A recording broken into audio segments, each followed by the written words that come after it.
Hello and welcome to Crosstalk, where all things are considered. I'm Peter Lavelle. We live in the age of disbelief. The people don't trust the government, and the government doesn't trust the people.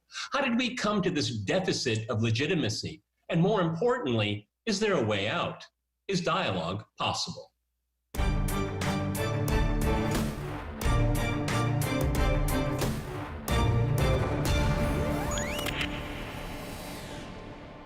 To discuss this and more, I'm joined by my guest, Joti in Bristol. She is the deputy leader of the Workers' Party of Britain, as well as the author of The Drive to War Against Russia and China. Her upcoming book is Identity Politics or Class Politics. And in Budapest, we go to George Samueli. He is author of Bombs for Peace, NATO's Humanitarian War on Yugoslavia. Okay, Crosstalk rules in effect. That means you can jump in anytime you want, and I always appreciate it. Okay, let's go to Bristol here. Joti, a few weeks ago, and I think I already told this to George, is that I was watching the Tucker Carlson show on Fox, and he was interviewing the Swedish ambassador to the United States. Of course, the topic was COVID. And he was asking her how her government dealt with it. And she started out by saying, the people trust the government and the government trusts the people. Well, that is an anomalous situation in the West right now. It's remarkably different. What accounts for this here? Because the ability to have dialogue is almost impossible now. And I'm not just talking left and right, I'm talking about people in the government. Go ahead. I mean, to be honest with you, I'm not sure it's even really true in Sweden anymore. Okay, fair enough. I appreciate that for a while it was. There is trust between government and people when the people feel that the government has their interests at heart. Now, for a long time, capitalist governments have been able, or certainly in the West, where we had a kind of welfare state, a social democratic consensus that a certain minimum lifestyle must be provided for everybody. And therefore, people felt that the government was kind of had their back, right? There was a certain safety net and a level below which they would not fall. Now, we saw that start to crumble, in fact, in the 1970s. When the post-war boom was over, industrial jobs started to disappear from the imperialist countries, and many communities were left very devastated by that. They didn't have replacement jobs. Their communities were just left to rot. But because they were a fairly small minority of the overall population, and the governments felt they could, or the ruling classes felt they could leave that situation and let it fester. And those people would be forced to keep voting Labour over here or Democrats in the US, and they didn't have anywhere else to go. There was no one else really speaking up for them because we had a lack of real good working class leadership, that the working class movement was in retreat at that time. And so that was the beginning of this process we've seen. Now, the 2008 financial crisis massively accelerated that situation because we'd gone from literally the day before that banking crash, we were being told that the reason our public services were being dismantled was there wasn't enough resources to pay for them. And people bought into that. People believed it. People believed the problem was there's too many immigrants and the resources won't stretch. And then the next day, billions to bail out the banks. Now, that was a shock. That was a big shock to people. And I was already a communist, a socialist, talking to working class people before that crash and after that crash. And I can tell you the difference in how people received what I had to say, overnight was quite staggering. It's very good, George. I mean, Joti obviously is way left than we are, but I like diversity on my program of conversation. But what I would glean from her is that, I would agree with her in the post-war era up into the 1970s, maybe even early 80s, we take the US, there was a acceptance that there would be a level of prosperity. Of course, there'd be dips, but overall there would be prosperity. And I think that, and I agree with Joti here. In 2008, that came really crashing to the end because there is no promise of prosperity. As a matter of fact, the whole post-war paradigm was two things: security and prosperity, and they can't deliver on that anymore. And they hold the governments hold the people in contempt for not going along with their politics of austerity. Go ahead, George. Yes, I think so. And I agree The crash was a seminal moment. It brought to power somebody who, in the United States, Barack Obama, who was, for the first time in, I don't know, a member of the centrist Democratic Party. He was somebody who seemed to be on the left of the party. So this was a radical change. But of course, the radical change that his election promised, and you had the first signs of the a kind of popular insurrection against what happened in 2008 with the Occupy movement. And that was very quick, a combination of Obama taking it over, and then you had the police breaking it up, and that was it.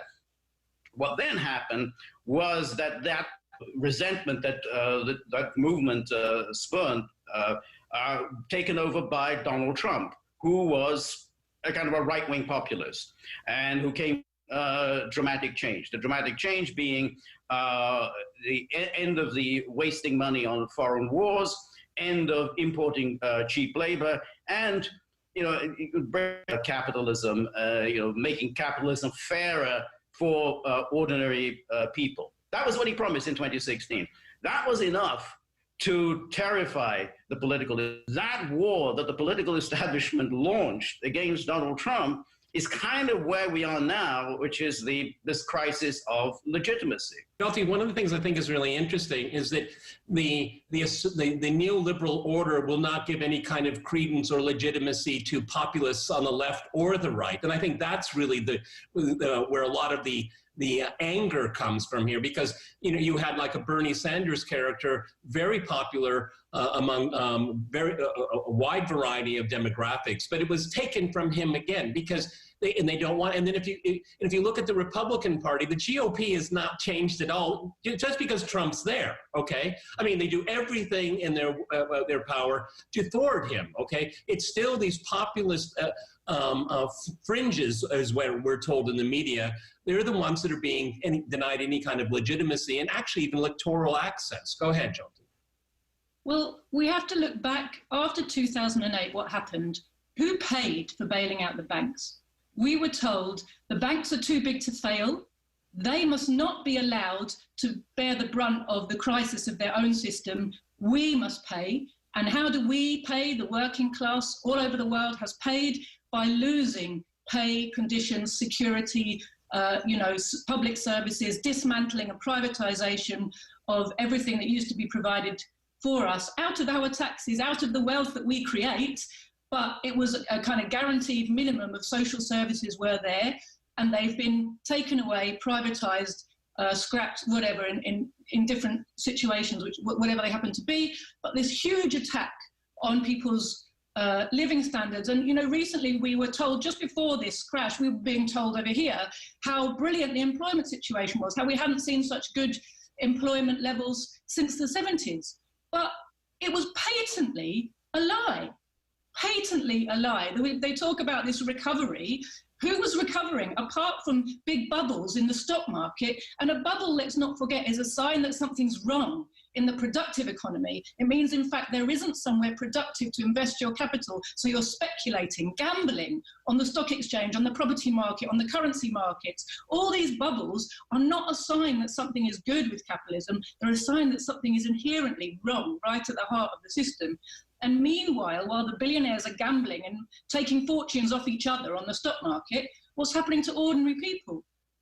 0 hours contracts, flexible working, which means you don't know when you're working, but you better be always ready to work just in case your employer wants you, with no sick pay, no pension, no job security, nothing, minimum wage or below. Recently, there was an outbreak of COVID in Leicester, in Britain.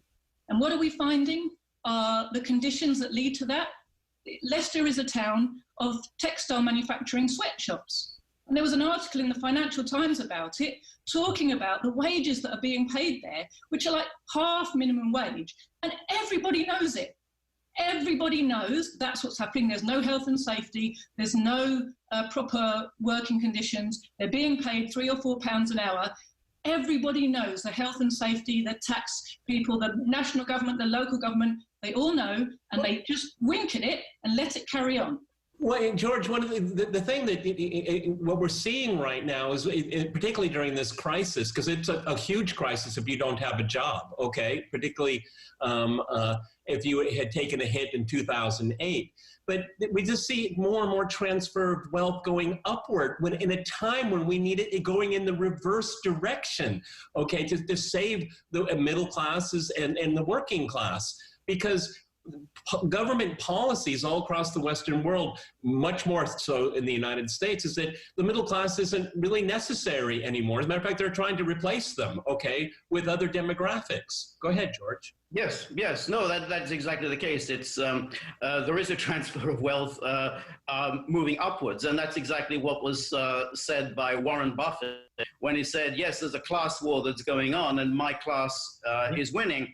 Everyone took this as a joke. What a witty man Warren Buffett is. But in fact, Buffett reveals something fundamental about the very capitalist economy. What is interesting is that in this election, that isn't coming up in this coming presidential election in the United States. This issue isn't, and in fact, instead of focusing on who is the enemy, who should be, are the focus of our ire, the election party of the left is focusing its anger on the middle class. You know, when Hillary Clinton talked about the basket of deplorables, she meant the middle class of the United States, the 1%, but it's the middle class, they're the enemy, and you can be sure that any democratic administration will wage a war against the people that they consider the Wall Street as the enemy. They don't consider the financial speculators the enemy. They don't consider the sweatshop owners the enemies. It's the ordinary people who are the enemy. What they're doing is, particularly in the United States, is they're focusing everything on Trump, because there is a lane in politics right now, and it is to go and rescue Main Street in the middle class. Nobody wants to do that, because as Joti just told us, they told us there was no money. Well, there's plenty of money, apparently, okay? So Trump will not make that bold move and go and save the middle class, working people. And of course, Biden, they get their talking points from McKinsey. I mean, this is it's so gaping what was happening right now, and no one is bold enough to step up. Joti, go ahead. Well, George touched on something really important. The majority of the media are busy trying to distract our attention from the real problem, which is, of course, the inequalities created by capitalism, which are built into it. But there is a crisis of legitimacy. Increasingly, people feel this system doesn't work for them. Here we have to go to a hard break, and after that hard break, we'll continue our discussion on the lack of legitimacy. Stay with RT.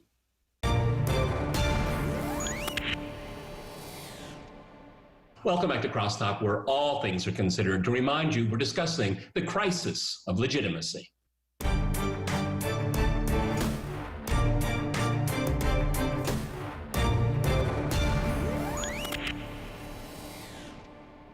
Okay, let's go back to Bristol. Joti, right before we went to the break, you wanted to finish your point. Go right ahead. Thanks, Peter. So there you see a growing sense of disconnect between the people and their government, between the people and the institutions of the state, which increasingly are seen not to be on their side, not to be neutral, not to be arbiters of justice, but to be very much aligned with the interests of the rich, of the ruling class, of the capitalists. The judiciary, the police, the education system, all of it over these last 10 years has been really exposed to people. And then, of course, we've had the COVID crisis, which has accentuated and exacerbated all of those inequalities in the system and laid them bare, like never before, to the extent that we are now seeing a growing number of serious voices in the media, not the ones in the media that George was talking about, who are busy trying to divert our attention, but the ones in the Financial Times or Politico, who are writing long think pieces saying, if we are not careful, there's going to be revolution. They don't say it in exactly those words, but back in 2014, a plutocrat, an oligarch called Nick Hanauer, the billionaire, wrote an article, I don't know if you guys saw it, called "The Pitchforks Are Coming."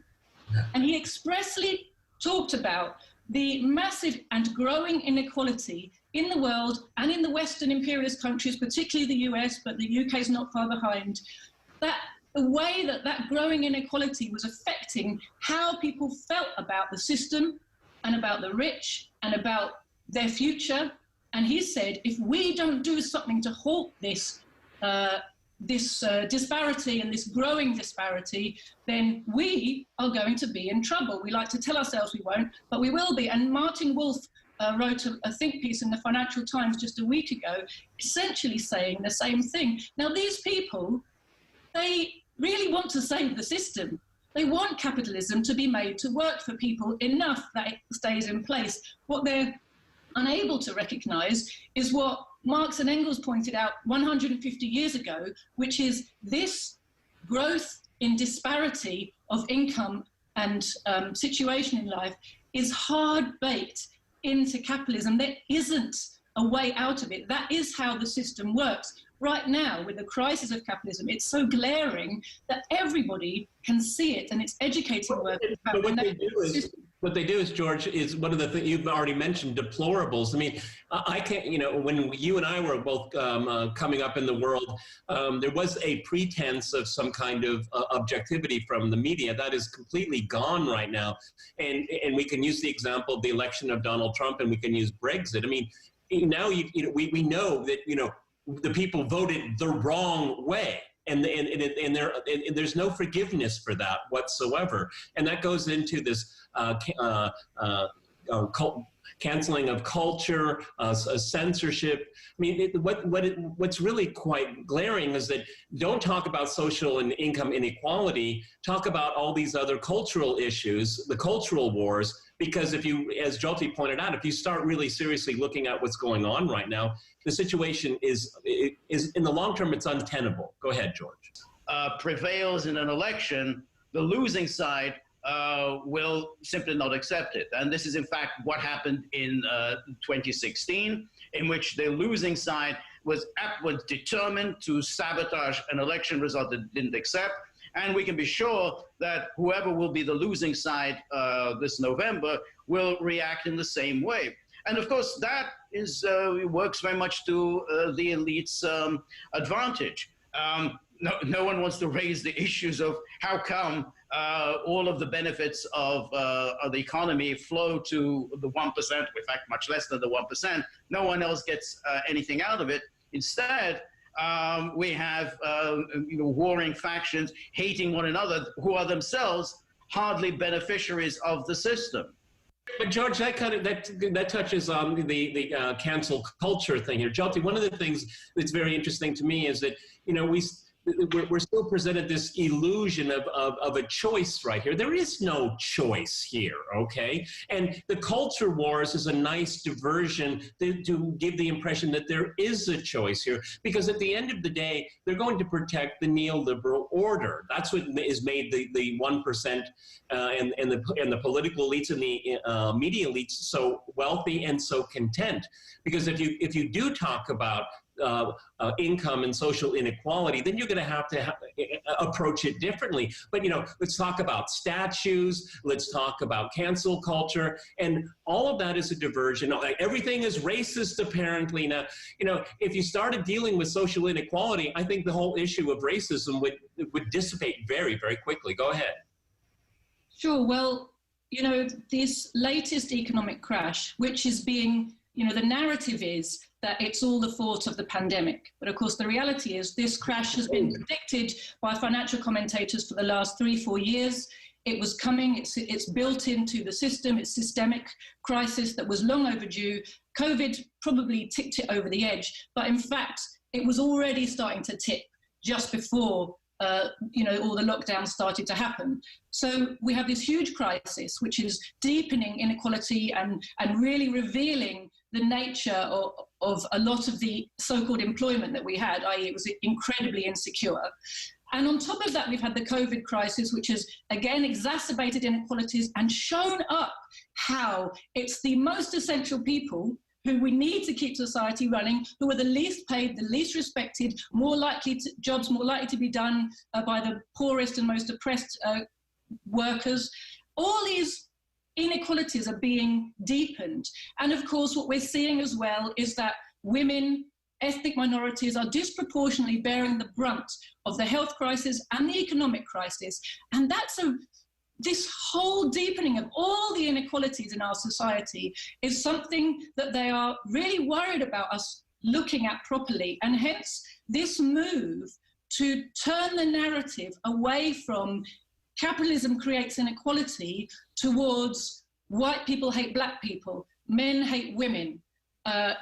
We must fight against the symbols of sexism. We must fight against the symbols of racism to divert us from understanding the root causes. When it comes to, I'm not opposed to re-educating people who have ignorant attitudes, but you've got to put the cart before the horse. What's creating the ignorant attitudes? We have our media pumping anti-immigration and anti-black people rhetoric at us incessantly, filling our heads with all kinds of stupid attitudes, which then we are then blamed for having.